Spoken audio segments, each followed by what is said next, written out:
P T I جو باتیں کر رہی ہے، حکومت کہتی ہے کہ یہ ٹھنڈی ہوا کا جھونکا ہے اور پہلی بار ایسا ہوا ہے، اور وہ ہے مذاکرات کو لے کے۔ لیکن یہ مذاکرات جو ہیں وہ کیسے شروع ہوں گے، کہاں سے شروع ہوں گے، اس پر جو ہے وہ آج کچھ تجاویز بھی سامنے آئی ہیں، اور ساتھ ساتھ یہ کہ جو بانی پی ٹی آئی ہیں، اب ان کے بارے میں ان کی بہن علیمہ خان جو آج ان سے ملاقات کر کے آئی ہیں، وہ فرما رہی ہیں کہ جی بانی پی ٹی آئی نے کہا ہے کہ انہیں ملک کی فکر ہے، میں تھوڑے دن انتظار کر لیتا ہوں، یعنی سول نافرمانی کی تحریک جو ہے، جو سب منتظر تھے کہ کب شروع ہوگی اور تاخیر کا شکار تھی، اس بارے میں وہ کہہ رہے ہیں کہ اب تھوڑا سا آپ انتظار کریں، کیونکہ ایک طرف مذاکرات بھی چل رہے ہیں۔ تو آج جو ٹھنڈی ہوا کا جھونکا جس بات کو قرار دیا جا رہا ہے، وہ تھی ایک شعر کی بات، یعنی شیر افضل مروت صاحب کی بات۔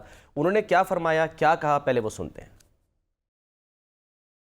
کوئی بھی مذاکرات تب تک کامیاب ہو ہی نہیں سکتے ہیں جب تک سیاسی قوتیں ایک ٹیبل پہ بیٹھ کے وہ ٹی او آرز ڈسکس ہی نہ کریں اور ان ٹی او آرز کو لے کے پھر اسٹیبلشمنٹ سے بھی بات کریں۔ خواجہ صاحب کا بیان آیا تھا کہ جی پی ٹی آئی کو پہل کرنی پڑے گی، ہمارے یعنی پاکستان تحریک انصاف، ہمارے خان نے ایک کمیٹی بنائی ہوئی ہے مذاکرات کے لیے۔ اگر ملک کی فلاح میں پاکستان میں یہ جو آگ لگی ہوئی ہے، اس پہ پانی ڈالنے کے لیے اگر اپنا انا کے خول سے کوئی نکل سکتے ہیں تو جناب اسپیکر، میں رانا ثناء اللہ صاحب سے ریکویسٹ کرتا ہوں کہ کیا یہ حکومت کا آفیشیل موقف بتانا پسند کریں گے؟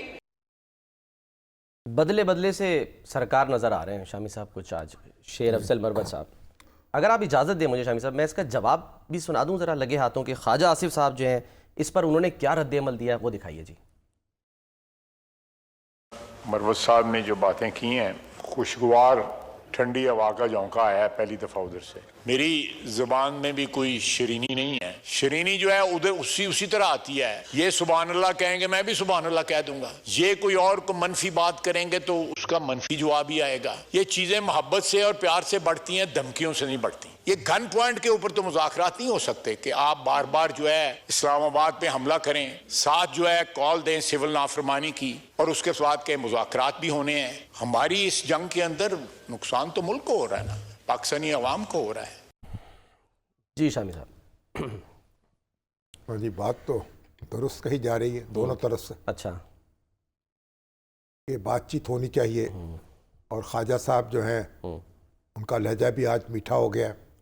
انہوں نے کہا کہ میٹھا لہجہ جو ہے نا، یعنی ہم آدمی ہیں تمہارے جیسے، جیسے جو تم کرو گے تو ہم کریں گے۔ آپ کا لہجہ میٹھا ہوگا تو ہم بھی گوڑ ڈال دیں گے اپنے لہجے میں، اور اگر آپ کا لہجہ کڑوا ہوگا تو ہم بھی نمک ڈال دیں گے یا نیم کے پتے ان کا عرق نکال لیں گے۔ کریلے بھی کھلا سکتے ہیں۔ بات یہ ہے کہ اس وقت یہ دونوں جو دھڑے ہیں یا فریق ہیں، یہ ایک دوسرے کو زچ کرنے میں لگے ہوئے ہیں۔ پہلے تو عمران خان صاحب یہ کہتے تھے کہ مذاکرات ہو ہی نہیں سکتے، اور میں صرف مذاکرات اسٹیبلشمنٹ سے کروں گا، اور اب یہاں تک نوبت پہنچی ہے کہ مذاکرات کی بات ہو رہی ہے اور بڑی سنجیدگی سے بات ہو رہی ہے۔ لیکن اس کے ساتھ ساتھ یہ بھی ہو رہا ہے کہ مختلف اشارے بھی مل رہے ہیں۔ اب ہمارے فواد چودھری صاحب وہ مل کے آئے 2 دفعہ خان صاحب سے۔ اب وہ کہتے ہیں کہ جو کمیٹی بنائی گئی ہے 5 رکنی، وہ تو اپوزیشن سے مذاکرات کے لیے بنائی گئی ہے۔ اچھا، یعنی جو اپوزیشن کی پارٹیز ہیں جو حکومت میں شریک نہیں ہیں، ان سے بات چیت کر کے ان کے ساتھ ایک متحدہ ماس بنانے کا پروگرام ہے۔ صحیح۔ اب یہ بڑی دلچسپ بات ہے، اس اپوزیشن کی پارٹیوں سے اگر آپ نے بات چیت کرنی ہے تو اس کے لیے اس طرح دھوم دھڑکے سے کیا ضرورت ہے اعلان کرنے کی؟ جی، کمیٹی بنانے کی کیا ضرورت ہے؟ کمیٹی بنانے کی کیا ضرورت ہے؟ ملتے رہے پہلے بھی جا کے، پہلے بھی ملتے رہے ہیں، اور اپوزیشن پارٹیاں ہیں کتنی؟ ہاں جی، وہ تحفظ آئین کا بھی تو سر وہ بنا تھا نا جو سلسلہ۔ پہلے بنا ہے پلیٹ فارم تحفظ آئین کا، جس کے محمود خان اچکزئی جی ہاں، صدر ہیں، اس کا کچھ سراغ ہی نہیں مل رہا کہ وہ کہاں ہے، کس حال میں ہے۔ ابھی ایک میٹنگ ہوئی ہے تو اچکزئی صاحب نے کہا کہ سول نافرمانی جو ہے وہ اس کو مؤخر کر دیا جائے۔ ابھی بات یہ ہے کہ یہ جب متحدہ محاذ بنتا ہے، ہم نے جتنے بھی متحدہ محاذ دیکھے ہیں اپنی زندگی میں، جی، ان کی ایک سپریم کونسل بنتی ہے، اچھا، اور ہر پارٹی کا سربراہ جو ہے یا اس کے ساتھ کوئی 1-2 اور افراد وہ اس کے ممبر ہوتے ہیں، اچھا، اور پھر فیصلے جو ہوتے ہیں وہ عام طور پر اتفاق رائے سے ہوتے ہیں۔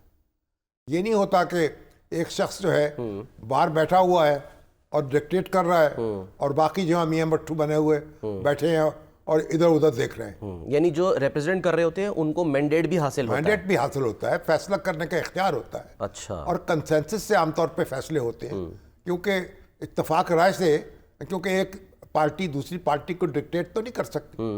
اب یہاں بابا اعظم نرالا ہے, وہ جو مجلس تحفظ آئین بنی ہے یا تحریک تحفظ آئین, جی, جس کے محمود خان اچکزئی صاحب سالار ہیں, اب اس میں جو جماعتیں شامل ہیں ان کا تو کوئی ڈھنگ سے آج تک اجلاس ہی نہیں ہوا, ان کا کوئی سٹرکچر کھڑا نہیں ہوا, ان کی کوئی سپریم کونسل نہیں بنی, اور وہ سارے جو ہیں وہ عمران خان صاحب کی طرف دیکھتے ہیں کہ جیل سے کیا پیغام آئے گا اور کیا نہیں آئے گا.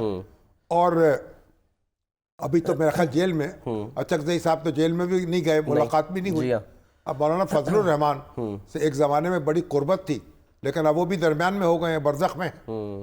اب یہ ان کے علاوہ پارٹیاں ہیں کون؟ ایک اے این پی ہے. اے این پی سے تو میرا خیال کو معاملہ بہت مشکل نظر آتا ہے مجھے پی ٹی آئی کا, لیکن یہ جماعت اسلامی ہے, تو جماعت اسلامی بھی کہتی ہے کہ ہم اپنا الگ وجود برقرار سولو فلائٹ لیتے ہیں وہ اپنی. تو یہ اور کچھ مذہبی جماعتیں ہو سکتی ہیں, کچھ اور چھوٹی سیاسی جماعتیں ہو سکتی ہیں.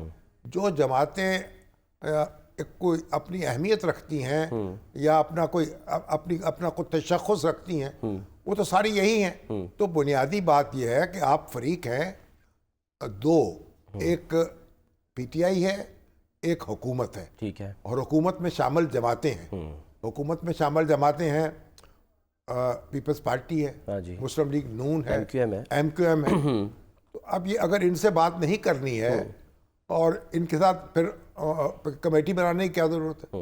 لیکن بہرحال اب یہ بات بھی آج جو اسمبلی میں ہوئی ہے تو ایک اچھی پیش رفت. اس میں سر ایک اور اہم بات یہ ہے کہ شیر افضل مربت صاحب جو ہیں وہ یہ کہہ رہے ہیں کہ جی ٹھیک ہے آپ سیاسی جماعتیں جو ہیں وہ ٹی آر طے کریں, لیکن اسٹیبلشمنٹ سے جو ہے وہ پھر بات کریں. اچھا سر, فواد چودھری صاحب بھی ہمارے ساتھ موجود ہیں. جو اسٹیبلشمنٹ سے بات کریں یا کس سے بات کریں, یہ تو جب آپ ایک کونسل بنائیں گے, سپریم کونسل بنائیں گے, مذاکرات کا اختیار دیں گے, پھر وہ خود اس کو دیکھے گی. دیکھیں نا, ایک پی این اے کے مذاکرات ہوتے تھے نا, تو اس میں مولانا مفتی محمود, رضا نصر اللہ خان, پروفیسر عبد الغفور, وہ اس میں مذاکراتی کمیٹی کا حصہ تھے پاکستان قومی اتحاد کی. اس کے بعد وہ جو طے کرتے تھے وہ باہر ایئر مارشل اصغر خان, حضرت نورانی میاں اور بیگم نسیم ولی خان اور سردار شیربا مزاری وہ باہر بیٹھے ہوتے تھے. وہ پھر اس کے بعد ان سے گفتگو کرتے تھے, پھر ان سے اجازت لیتے تھے, اور اس طرح کنسنسس کر کے پھر آگے چلتے تھے. ٹھیک ہے.